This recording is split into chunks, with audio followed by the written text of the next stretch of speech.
I have the honor of introducing Rory Stewart, the author of The Places in Between, some of you have the book, and The Prince of Marshes and Other Occupational Hazards of a Year in Iraq.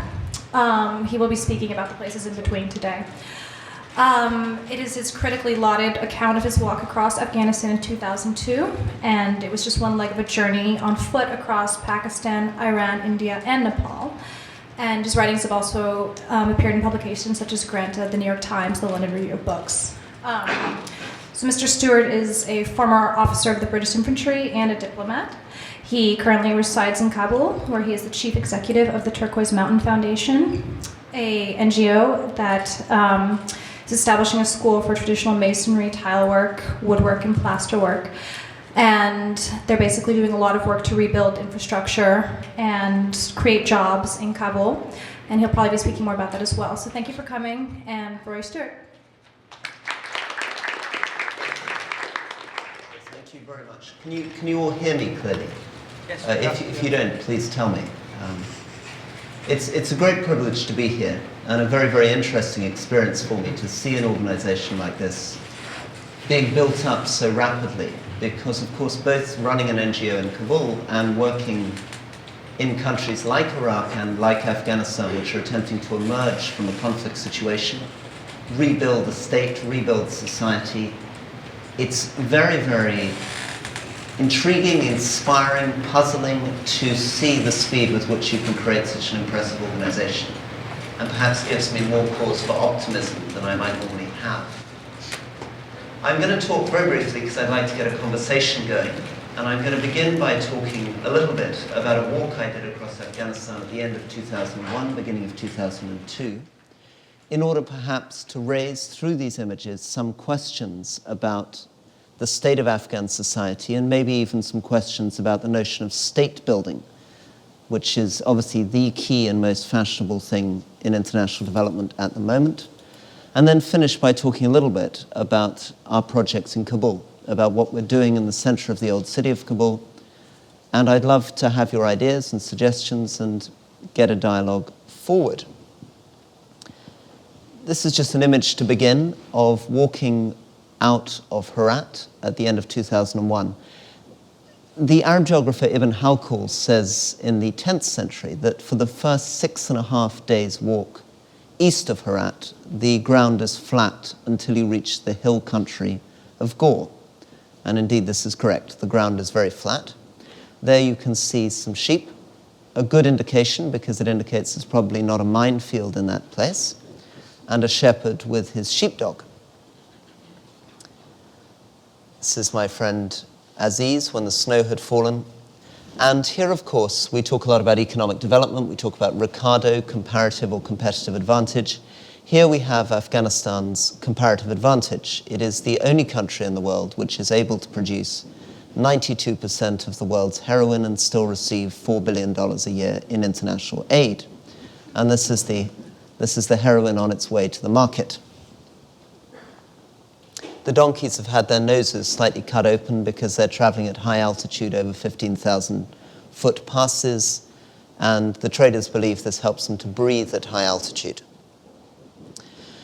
This is a friend of mine called Abdul Haq, perhaps an interesting example of the lives of people in central Afghanistan. He joined the jihad, the resistance against the Russians, at the age of 12, initially as a cook boy, and at the age of 15 was given this weapon, his favorite possession, which he cuddles at night. He cuddles it at night for comfort.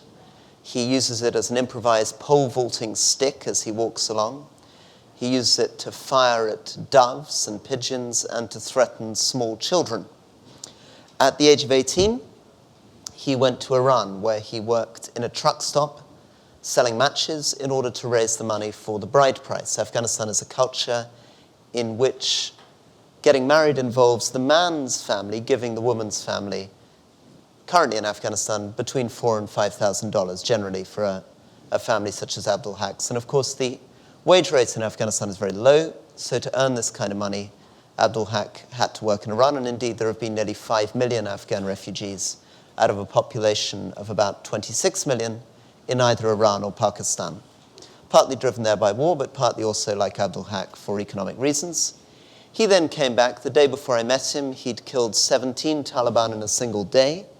He's quite a difficult man to communicate with because he was in the habit of firing his weapon without any ear protection. So it was a bit like talking to my 85-year-old father.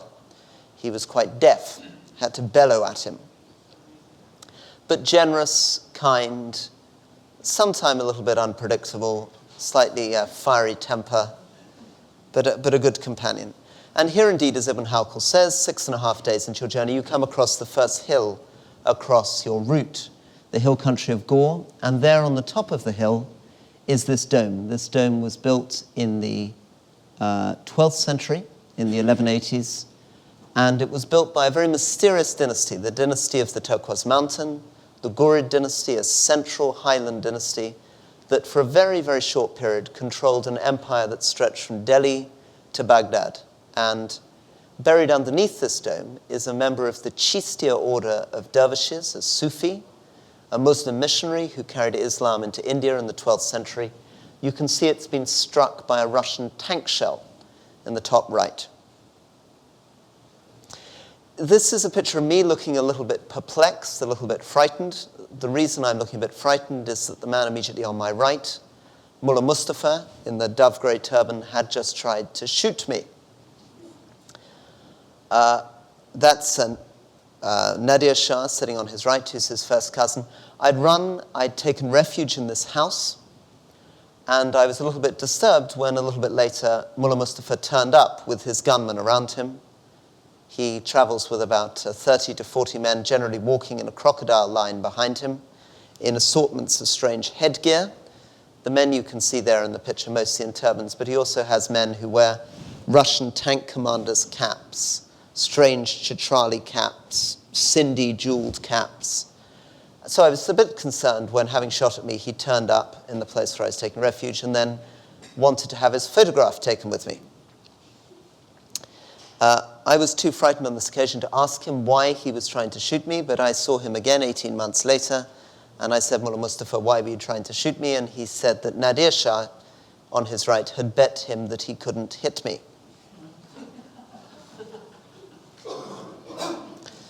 This is my friend Dr. Habibullah Sharwal, the local village veterinarian.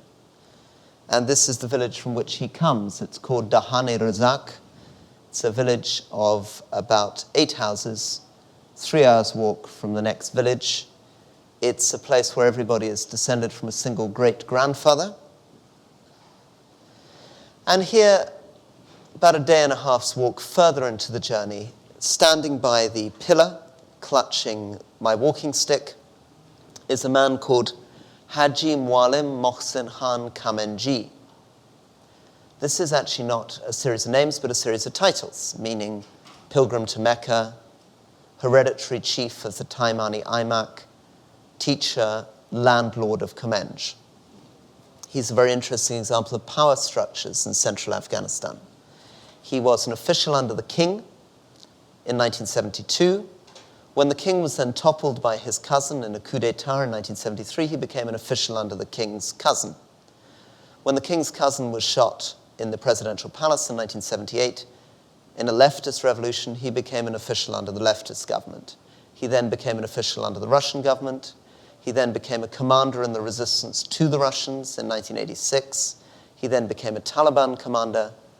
And then, at the period where I met him, he was in hiding. He just tried to shoot Ismail Khan, who was then the governor of Herat. But he's now back in again as the education director of the local city of Shara. So a very interesting example of power structures in central Afghanistan. Elections have happened, constitutions have changed, but Haji Mualim Khan remains in place. And here, in a very narrow, deserted gorge in the center of Afghanistan, walking with my dog, we see a tower. And as we come to the base of the tower, this is what it's revealed to be. The base of the tower, you can see a horse for scale. The tower is nearly 180 feet high. It is again built in the 12th century by this very mysterious dynasty, the dynasty of the Turquoise Mountain, first seen by a foreign archaeologist in 1957, though of course the community who lived near the tower would have been aware of its existence over the previous 800 years. In turquoise blue tiles around the neck is written Sultan Ghiasuddin Ghori Ibn Sam, King of Kings. And around the column, you can see geometrical shapes which in fact spell out the Maryam Surah of the Quran. This is the surah about Mary, the mother of Jesus. And at the base of the column were found Hebrew tombstones. All of this, the signs of an extremely cosmopolitan, sophisticated religion, which encompassed Hindu communities, Zoroastrian communities, Buddhist communities, Jewish communities, although it was predominantly an Islamic community at this period in the 12th century. I climbed up to the top of the tower and was surprised to see these people. Surprised for a couple of reasons. Firstly, this is a very barren, deserted gorge, which is why the goat is traveling in the saddlebag of the cow, because it's too hungry to be able to walk. But secondly, because people really don't live close to this area. Why were they there? They were there because they were digging into the hillside. They had dragged out of the ground carved wooden doors, ivory chess pieces, fragments of Chinese porcelain imported down the Silk Road 800 years earlier, fragments of rose-pink Chinese porcelain. All these objects evidence that they had uncovered a lost city, the city of the Turquoise Mountain, destroyed by Chinggis Khan in the 12th century, or the early 13th century, and then lost to history. The villagers were selling the objects for about $1 a time to traders, whence they find their way into shops in New York and Paris and London and Tokyo. I just met a man in Kuwait who'd bought some objects, 2 gold tubes which say Sultan Ghiasuddin Ghori Ibn Sam on them. He'd bought them for $135,000. My friend Commandant Bouchier had sold them for about $10 when he'd found them on this site. The villagers, of course, destroying for a second time the city which had been destroyed by Chinggis Khan. This is the Hazara community of central Afghanistan. Those of you who've read The Kite Runner or seen The Kite Runner, be aware of the Hazara community. An example of ethnic difference in Afghanistan. They are Shia, not Sunni Muslims, as you can see from the picture of Imam Ali up on the wall on the top left-hand side there. But also something interesting about this photograph. Can anyone see what's interesting about this photograph? Anyone in the audience? Anything notice? Exactly. There are women sitting in the room. This is the only community in Afghanistan where I was ever in a room with women.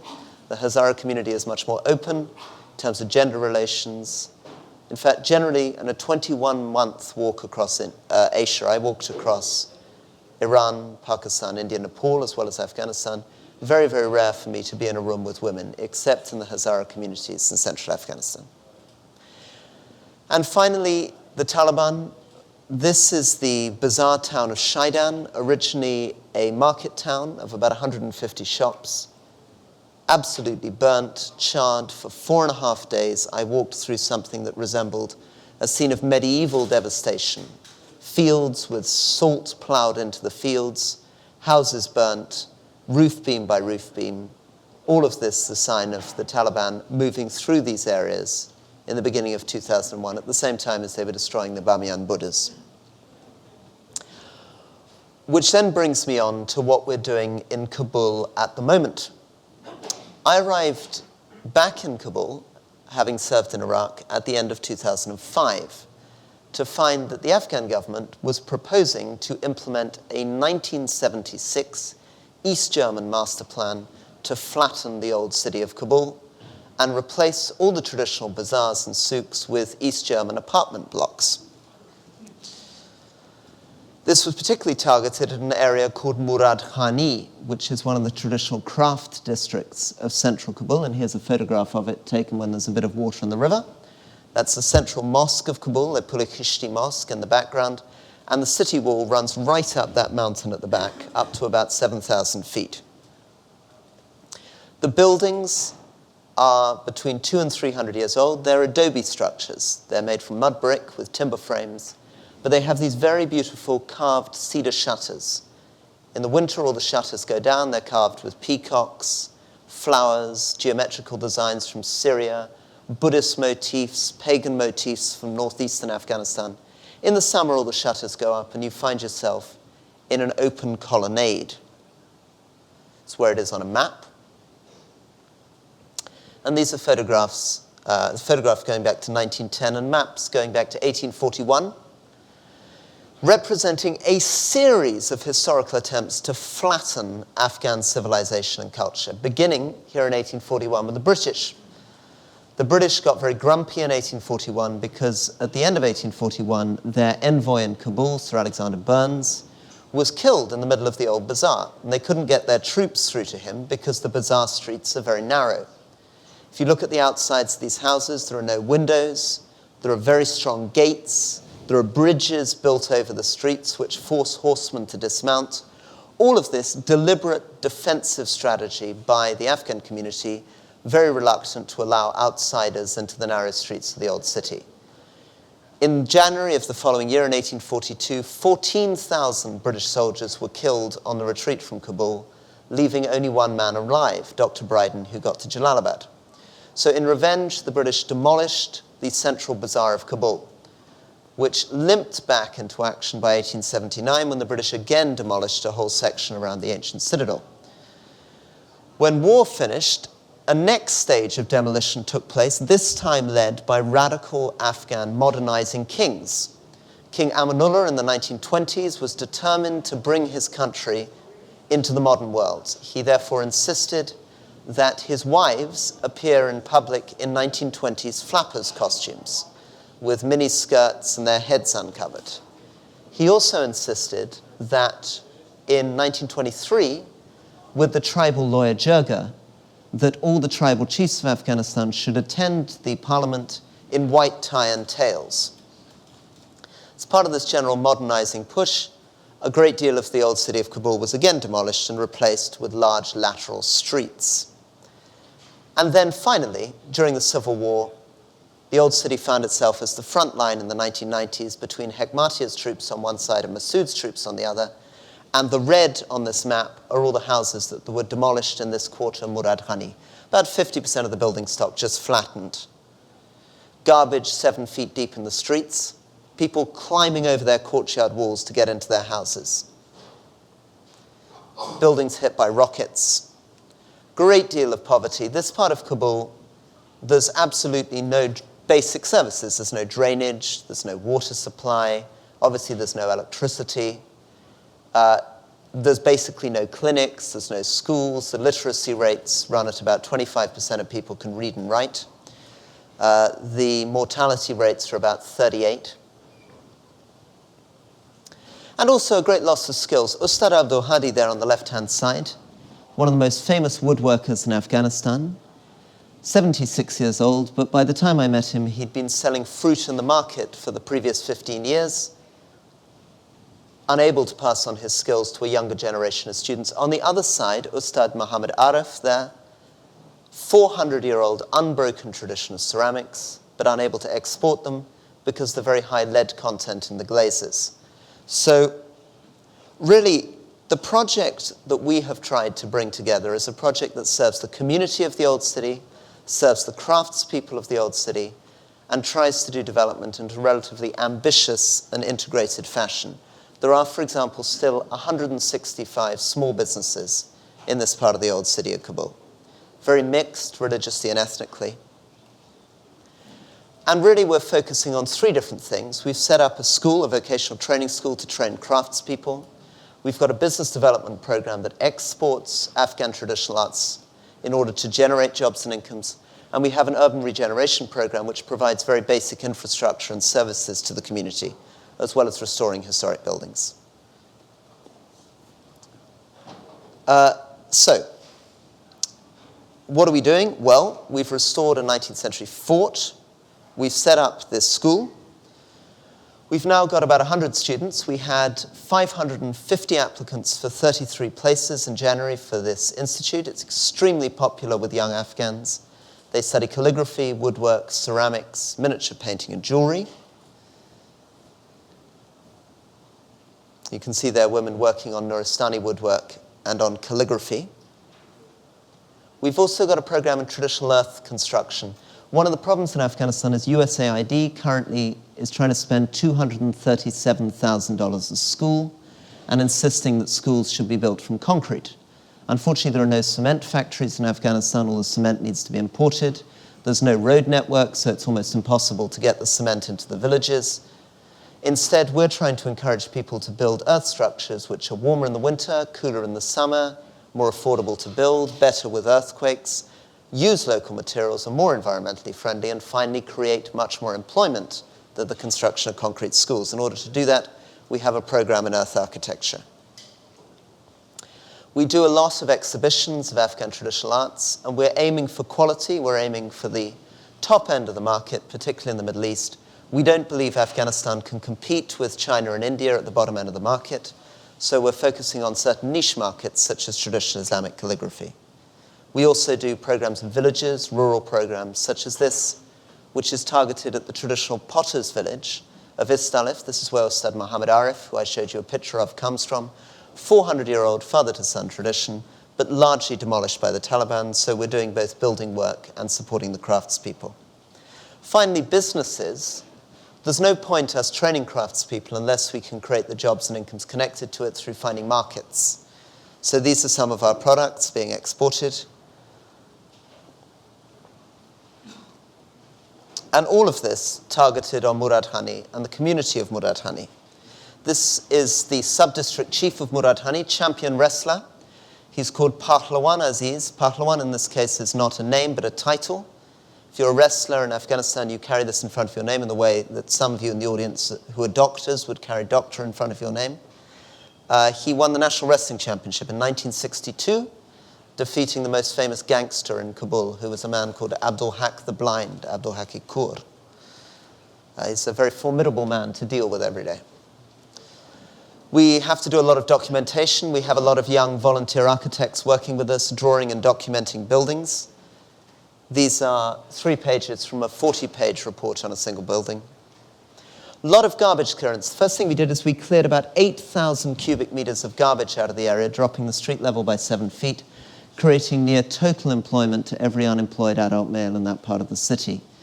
This is a good example of a project which not only creates employment, but it brings more customers back into the market, it improves water quality, it improves health. And other strange things. The drug peddlers in this area of the city have moved elsewhere, apparently because they no longer think it's the kind of place they want to deal. Drainage, lavatories, paving, tube wells to provide water for the community. We've repaired about 50 buildings, and we do other things. We set up a small school, which had 160 girls and boys turning up within about an hour of us opening the school. Clinic. It's our doctor trying to look sympathetic. I think he's actually quite bemused by whatever's going on there. An embroidery program. This is quite exciting. In this case, we've taken money from a British clothing company, Monsoon, that's given us the money to build a traditional earth structure and provide a traditional embroidery course for women from the area. Monsoon then takes the products and sells them in the British market. So it's a nice circular project. And this is some of the more elaborate building conservation we're doing. This is our central school building.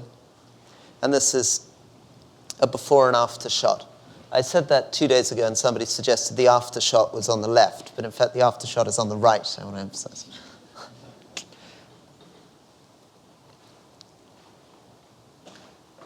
So there is a cultural dimension. We're trying to be as comprehensive as possible. It's the cultural dimension, it's traditional arts, it's traditional architecture, but there's also a very strong social dimension. And the social dimension is largely connected to the drainage, the infrastructure, the clinics, the schools, and finally an economic dimension about supporting the businesses, restoring the bazaar, and finding the export markets.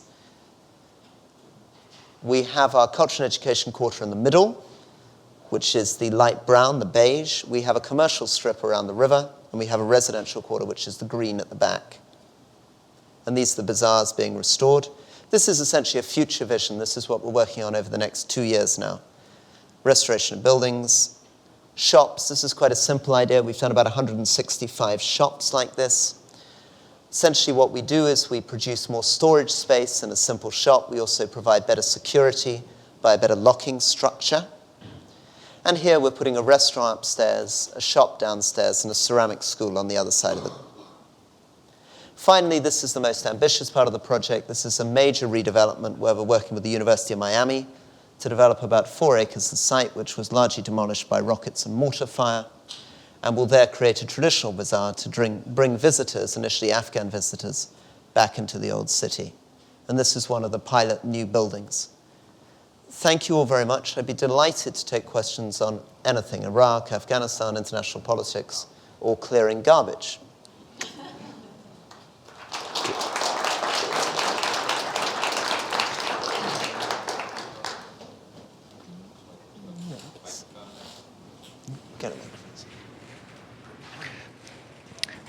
So, in the book, you lament the state of the I guess the Last Gorge monument, essentially how it's been stripped out by the city. I was surprised that you don't have any further reference to this other than your footnote that says, I checked back by the time we got some sort of some archaeologists to actually come look at this area. It had been already looted. Is the story just pretty much over for that area? Is it irreparable? Is there anything left? Okay, so this is a very interesting question, and the answer is there is almost nothing left. And it's a very interesting example of the way in which the international community finds it very difficult to adjust to urgent demands. So in this particular case, this is the minaret and the looting around the minaret.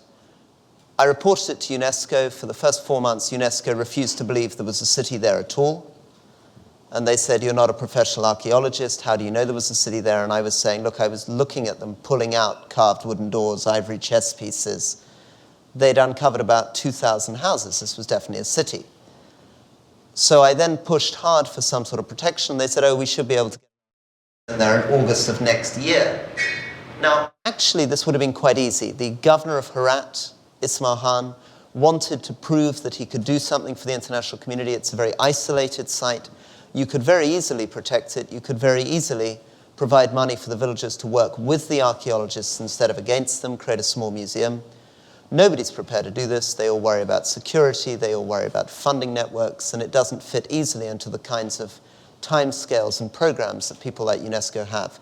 One of the real challenges that we have in dealing with the post-conflict situation, whether in Iraq or Afghanistan, is getting these huge, ponderous bureaucracies to actually be able to think creatively, make decisions quickly, get money on the ground, take some degree of risk, instead of what they would normally do, which is go through an 18-month peer review process, see if they can find a budget from the Greeks, and eventually deploy, which is fine if you're dealing with the Parthenon, but is not fine when you're dealing with a situation like the Minaret of Jam.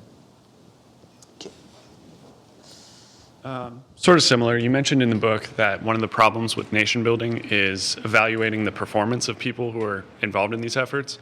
That it's very difficult, like you said, to sort of statistically measure these people's contributions. So how would you propose a solution to that, to people to basically look to build more organizations like your own? Okay. This is a real challenge. As many of you will be aware, and Google may even be connected to this, I don't know. It's become increasingly fashionable in contemporary philanthropy to try to set up very aggressive metrics, numerical measurement, to try to categorize and define success, and a lot of this is coming out of the venture philanthropy community, venture capital community. The result on the ground in Afghanistan, at least, has not been very positive. What it tends to mean is that it favors projects which try to hit a very, very large number of people for as little money as possible and have a very superficial impact. So the ideal project within that kind of model is one that trains 30,000 women in basket weaving in about 2 weeks. It's very difficult to use this kind of money or this kind of support to do anything which is really about serious investment in developing capacity. And serious investment in developing capacity in a country like Afghanistan is almost generational. And if it's not generational, at least in terms of our school, in terms of trying to get the quality we want, involves very serious investment in a couple of hundred people over about 3 years. Or in order to restore part of the old city of Kabul, I need to negotiate with the community for about 5 months before I can even get into the houses. There's a lot of problems with trust. A lot of this depends on personal dynamics. And I find myself, for example, there under a huge amount of pressure with the World Bank turning up and saying, this is a very exciting, successful project. How about scaling it up? What would happen if you had $200 million and we said, do all the cities of Afghanistan? And you have to push back against that and say, well, largely this is happening because we have a certain amount of local, particular, specific knowledge which allows us to be flexible and respond. The bottom line response to what do you do to try to overcome these structural issues? Well, practically speaking, of course, for somebody trying to set up an NGO from scratch, and I had 2 employees 18 months ago and have now got 350 employees, to get from A to B really involves working with private donors. You can't do it through foundations. You can't do it through aid agencies. You actually simply have to appeal to people who are prepared to trust you, effectively, and write a check. And whether you can define or devise bureaucratic institutions which are able to follow their own views on their requirements on accountability, which is one issue, accountability. The other issue is protecting themselves against getting too many people asking for money, which leads them to draw up these very narrow guidelines and requirements on what they're prepared to fund. Whether you can actually get them to make that gesture of trust and move quite quickly and say, this seems to be a good project, I've seen the project, let's get some money, let's get going here, I don't know. I mean, the real final problem that I face is that regeneration in a post-conflict situation needs to be very comprehensive. It needs to have many different elements. It's not good enough for me to simply build a shop. You know, I could create more storage space, I could have a better locking system, spend $800 on the shop, but that's useless unless I also simultaneously clear the garbage so some customers will want to come into the area, provide some business training and mentoring to the shopkeeper, provide some product design, help to get the production network set up, and establish some markets. And probably you'd go further down into investment in human capital in terms of basic education, basic health in order to make this work. So trying to get that across to people, trying to get across the complexity of what a society means, what a community means, what regeneration means, is very difficult. And I'd love to have any ideas from here on how on earth you do that in a world that's increasingly focused on risk-averse, accountability, metrics, numerical measurements which may be entirely inappropriate to the particular community in which you're operating.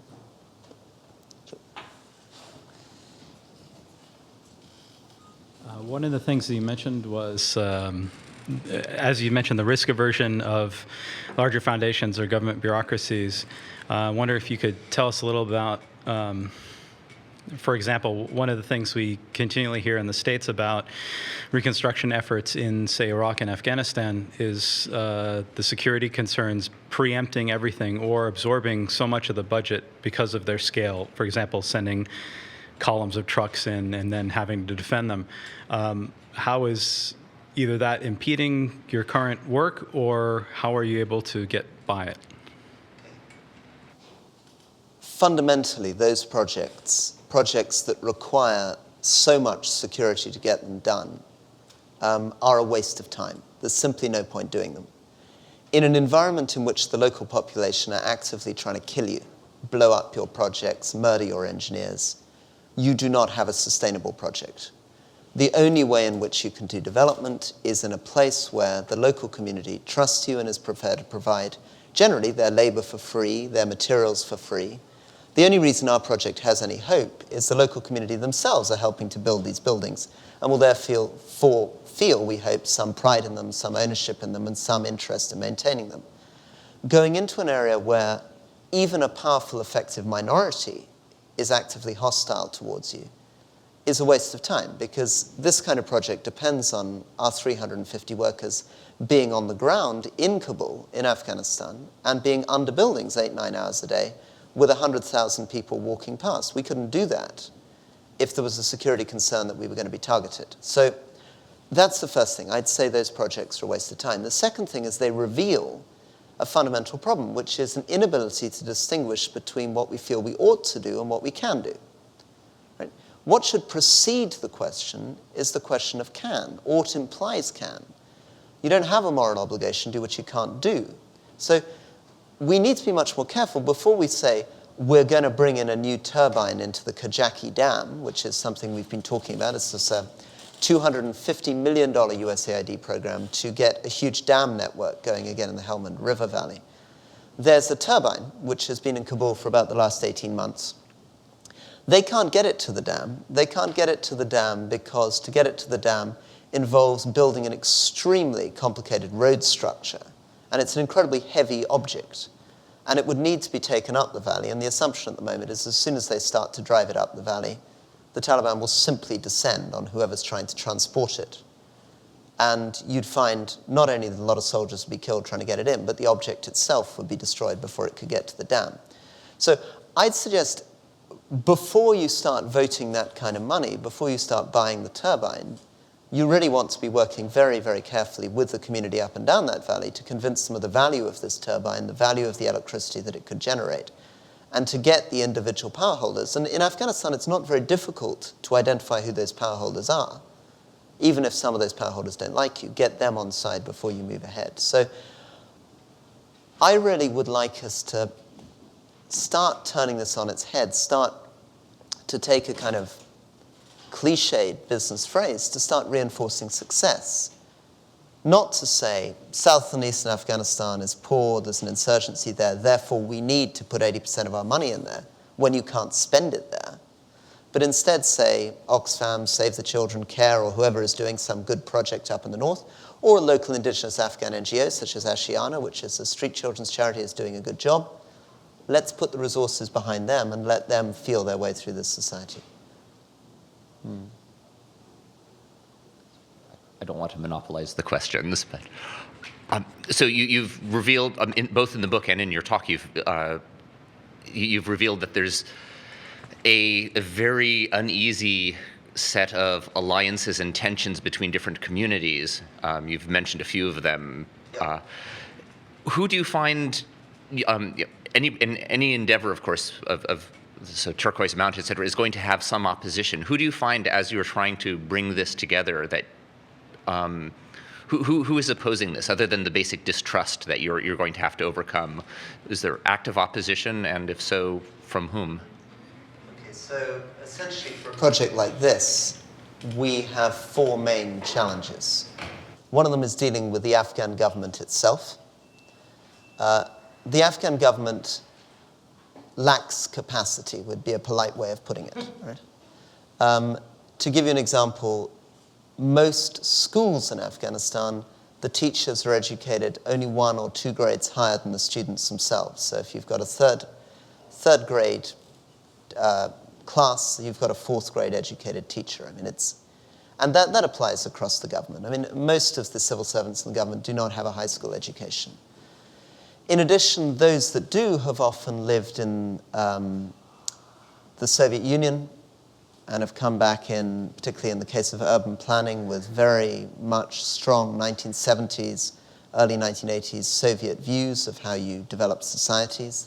Very centrally planned, very technocratic, and entirely inappropriate to a country in which basically there's no infrastructure outside the capital, in which it's very difficult to get to the villages. Second problem you face is with the community. Communities are very used in Afghanistan to dealing with aid agencies and NGOs because 85% of the legal economy is driven by donor money and aid agencies and NGOs. I mean, there's really isn't a legal economy to speak of. And therefore, people are very adept and very funny at the ways in which they can manipulate aid money, appeal to people, express gratitude or express ingratitude in order to drive the direction of your project. Ideally, you want to use the community to support you, sometimes against the government. So to give an example, in May last year, the government tried to stop us clearing the garbage. The municipality came and said, you have no right to clear this garbage. And at that point, an old man from the community came out with about 100 members of the local community and confronted the municipality and said, what on earth are you talking about? I remember when you last cleared the garbage, he said to the municipality. I was 10 years old, and that was 1947. Right? At which point the municipality was ashamed and went away again. And we were able to continue our work. So that's an example of community. Then the last two are your own staff. Right? I've got 350 staff. Many of them, I've got 27 internationals. We've got people from Australia, Sweden, India, Canada, Germany, Britain, America working with me. Many of these people are highly educated, middle class, idealistic people who've turned up in Afghanistan and are really troubled by what they find. They don't like the politics. They're very suspicious of our champion wrestler. They want to know what his business is. They get very traumatized by the general cultural issues of managing masons, laborers, etc. And they're also perfectionists in a country in which that's quite a difficult thing to be. And finally, the donor agencies, trying to raise money. I mean, it's the major challenge of all. If I had $15 million to last us over the next 2 years, I could plan.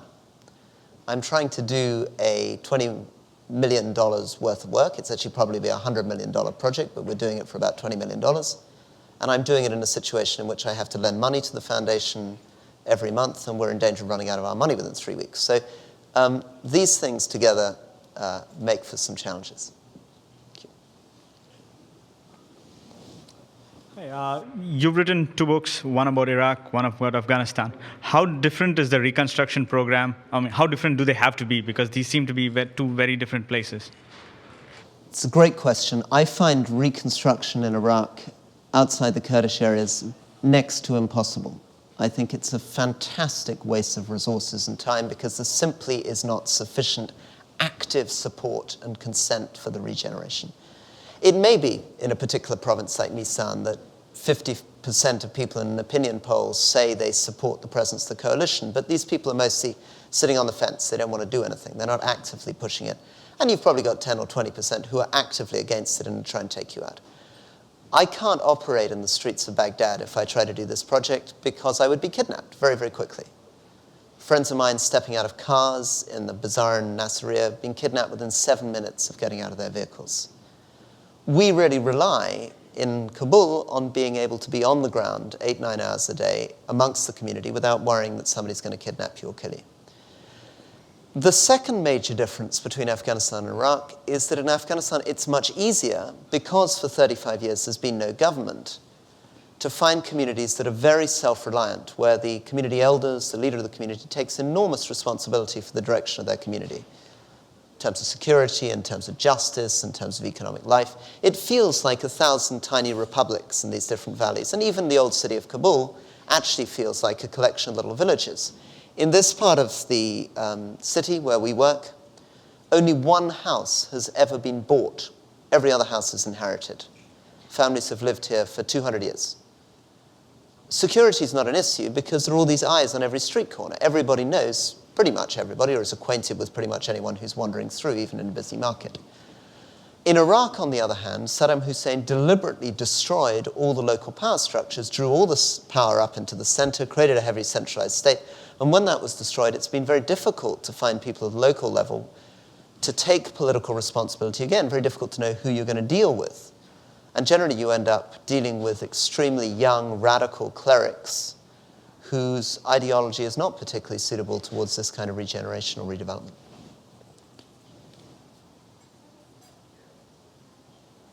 Any other thoughts, questions? Yeah, go on. Yeah. So when I read The Prince of the Marshes, the book starts with you having an optimistic opinion about what's going to happen in Iraq. But as I go chapter by chapter, it appears as if that's just dwindling, dwindling, dwindling. Well, at the end, you say, we can't do anything. And though you don't expressly say that in the book, it appears as if that's what's going through. Is the situation going to reach a bottom at some point and then things are going up, or what's going to happen?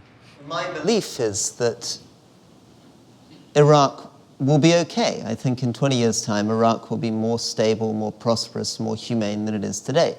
But that is largely because I have a lot of confidence in Iraqis. I think Iraqis can sort their stuff out. I think that the Kurds will probably leave, but Arab Iraqis will be able to resolve Sunni-Shia differences. My experience day to day in Iraq is that, generally speaking, Iraqis were extremely good at finding pragmatic political accommodations, finding out how to get things done. My problem with the invasion is that I don't think foreigners are in a position to do this. I don't think we have the knowledge. It's not simply that a lot of my colleagues don't speak Arabic. It's that even if they did speak Arabic, they had served in cities like Cairo or Amman and had very little experience of rural life in the Marsh Arab regions of southern Iraq. Secondly, we don't have the power, really, to compel these kinds of things, nor the will. And finally, we don't have the legitimacy.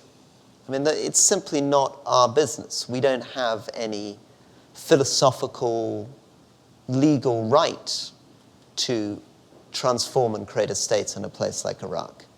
Whereas Iraqis have all of those things. They have the knowledge, they have the power, they have the legitimacy. And it should be, I believe, relatively straightforward for them to move those things in the right direction. Our role in Iraq or Afghanistan should be little more than, I suppose, a protective role, trying to ensure that the country isn't entirely abandoned. We don't want to go through the Charlie Wilson's war cycle where you're putting in $1 billion in 1989 and in 1990 you're putting in zero. Right? Otherwise, of course, who knows who comes swarming into a country like Afghanistan. The intelligence services come swarming in, Al-Qaeda comes swarming in. So I'm not suggesting total withdrawal from a country like Afghanistan. Certainly what I'm suggesting, though, is a much, much lighter footprint, far fewer troops, and probably less money, because we're not actually able to spend a lot of the money that we're putting into a country like Afghanistan, with the aim to try to provide some of the support and conditions for the Afghan government itself to create a state. We can't create a state because, and this is probably what I should finish on if we're running out of questions, but we seem to think that we can create a state in a technical fashion. We seem to think that state building is some kind of engineering problem. State building is not fundamentally an engineering problem. There are certain kinds of things in development which do resemble that, certain kinds of things which therefore we're quite good at. We are quite good, for example, when the security conditions allow, at building infrastructure, building roads. We're quite good about relatively simple technical issues like sorting out the currency, setting up a central bank, reforming the Ministry of Finance. We're quite good at rural development projects. We can be quite good at these kind of community urban regeneration projects.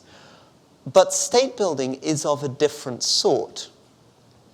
State building theorists try to break it down into a very easy project management tool. They say there are just 10 things required to build a state in Afghanistan, and those turn out to be, if I can remember them, legitimate monopoly on the use of violence, strong financial administration, good civil service, investment in citizens' rights and responsibilities, investment in human capital,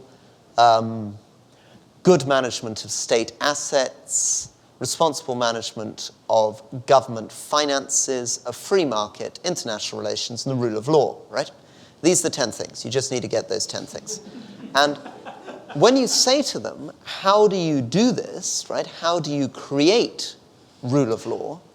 They say, well, that's simple. We create rule of law by eliminating all corruption in Afghanistan. So you say, well, how do you eliminate all corruption in Afghanistan? They say, through transparent, predictable, and accountable financial processes. Now, what's interesting there is it sounds very plausible, but they haven't actually given you a solution. They've redefined the problem. They've simply told you what they do not have, not how they're going to get there. Because nation building is not a question of technical decisions. It is, in fact, an issue of myth, of legend, of identity, of culture, of history, of tradition. It's about creating the momentum of founding fathers. It's about convincing Afghans why they want to belong to a single country, why they should be working together. It's a question of charisma. It's a question of political leadership. And these are things which foreigners certainly do not have the knowledge, the power, or the legitimacy to attain. So to finish in a slightly